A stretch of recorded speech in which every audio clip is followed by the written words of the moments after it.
Welcome back. We are digging into the details of tomorrow's historic federal arraignment of Donald Trump in Miami. My panel is still with me: Carol Leonnig, Anthony Coley, Glenn Kirshner, and Sarah Matthews. Anthony, talk about the biggest obstacles that the Justice Department is going to face tomorrow. So, you know what I worry about as a communications person? I worry about the rhetoric and the misinformation that's coming out from Trump and his Republican allies. Who are calling this Merrick Garland's prosecution? Right, which is not the case. What the Attorney General did back in November was put in place an independent, a career prosecutor to lead, to come to his own determination, his prosecutorial decision about whether or not charges should be brought. What people don't realize about Jack Smith is that, you remember this, Stephanie, he was the one who led the prosecution against John Edwards, the Democratic senator of North Carolina. He doesn't have a political bone in his body. But I worry, going back to my first point about this rhetoric, this misinformation, Republicans are not arguing against the facts. Right? There's a saying in legal circles that if you don't have the law on your side, you argue the facts. And if you don't have the facts on your side, you argue the law. And if you don't have either on your side, you pound the table. Or you pump misinformation, right. That's which is exactly what Trump is doing. Right. And it may work for him in the court of public opinion, but not a court of law. Glenn, then what do you do with that, right? What do you expect Donald Trump's defense to look like? Because right now the defense from Republicans is, look at Hillary Clinton, look at Joe Biden, arguments that hold no water to those who actually know the facts.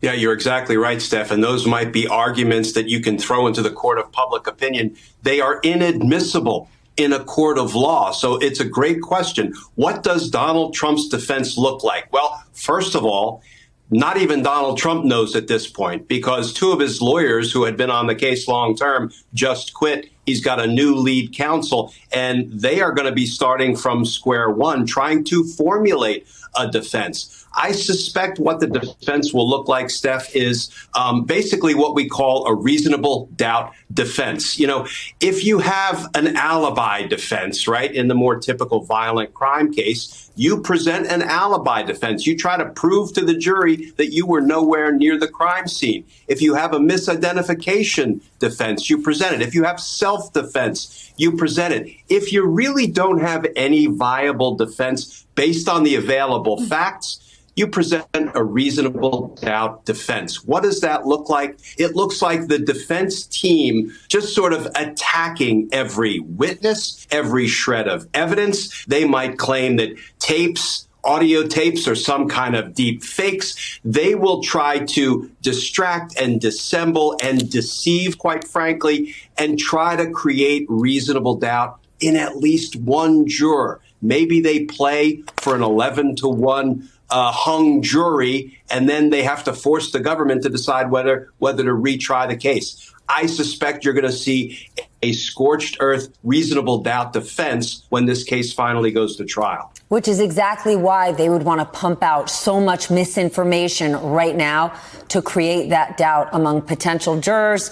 Carol, what do you make of this argument that Trump has now lost 2 lawyers? He's having a hard time finding another lawyer. Do you really think that's the case? Or is this Trump just running the clock? Because the longer it takes to restaff up, for that team to then get up to speed, takes more and more time, and time has proven to be Trump's friend. Well, I couldn't agree more with you about Trump's delaying tactics as being critical to most of his legal defense.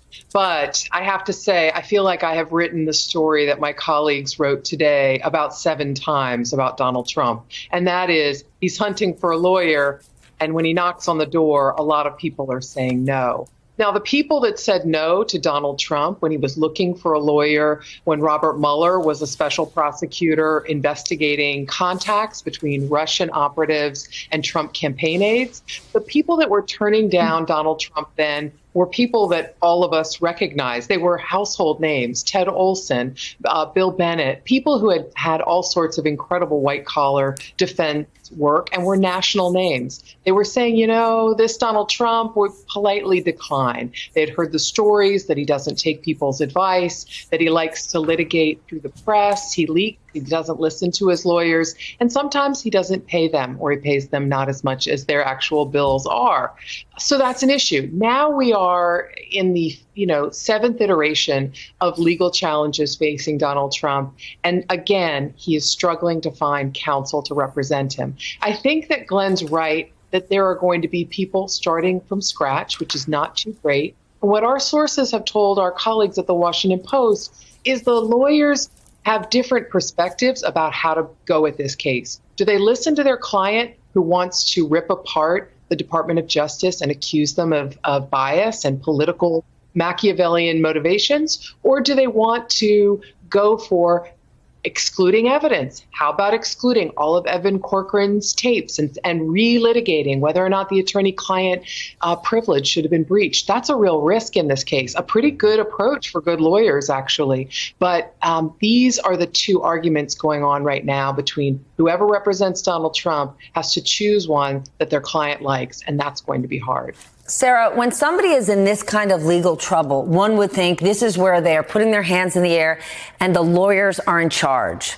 Who do you think is in charge of Trump world right now? I think that Trump is in charge of Trump world, as evidenced by, his lawyers leaving his legal team that were working on this case. I think that he is deciding what the narrative is here, which is that he's going to play the victim card, that he was absolved from any wrongdoing, and then he's going to try to distract and pit the blame on others. And that's what I worry about with the other person who's being charged, his valet, because the thing is that with Trump, he demands loyalty from everyone, but he gives no loyalty to anyone in return. And so I do hope that Walt is getting good, sound advice from his loved ones on not to be the fall guy for Trump here, because unfortunately, I think there was some new reporting that he has a lawyer that's being paid for by Trump. And so in that case, I would think then that the lawyer is looking out for Trump's best interests and not Walt's. All right, then. Carol Leonnig, Anthony Coley, Glenn Gershner, Sarah Matthews, thank you all so much.